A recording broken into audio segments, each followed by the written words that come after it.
Bachelor point নিয়ে basically আমার positive কিছু নাই। আমি ব্যাচেলর পয়েন্ট ব্যাপারে খুব নেগেটিভ। আমি প্রতিবার অমিকে বলি যে আল্লাহ দোহাই লাগে, সিজন 3 বানাইছো, 4টা আর বানাইস না। কিন্তু তারপরে কি, কেমনে কি সেটাও হিট হয়। সো আমি 5 করার আগেও অমিকে বলছি যে আল্লাহ দোহাই লাগে 4 পর্যন্ত হিট হয়েছে, আমি 5 কিন্তু হিট হবে না। হ্যাঁ, তো আমি বলে না শুনুন ভাই তাও করি। এবং ফাইনালি আমি শিওর যে 5 যখন শেষ হবে তখন আমি অমিরে বলবো যে অমি কেমনে কি, ব্যাপারটা এই হবে। কারণ ব্যাচেলর পয়েন্ট নিয়ে আমার কোনো ইমোশনাল জার্নি নাই। কারণ ব্যাচেলর পয়েন্টে আমার জন্য অনেক বড় জিনিস হচ্ছে যে যখন ব্যাচেলর পয়েন্ট ফুললি হিট একটা সিরিয়াল, তখন হচ্ছে হলো গিয়ে যে ব্যাচেলর পয়েন্টের সাথে আমি যুক্ত হয়েছি।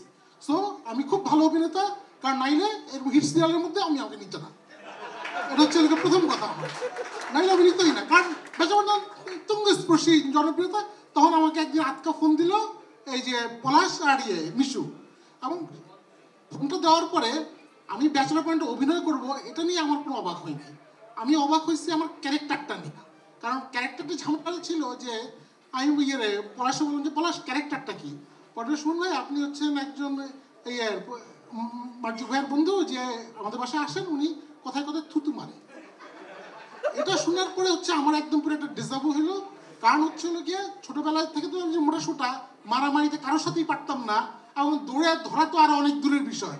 যে আমার তখন আমি কি করতাম, আমি ছোট থেকেই থুতু মারতাম।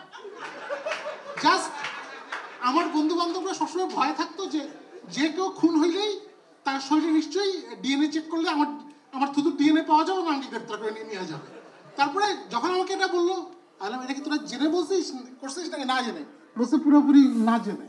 সো ওই যে সবাই বলো না আমি magician, and that's the magic.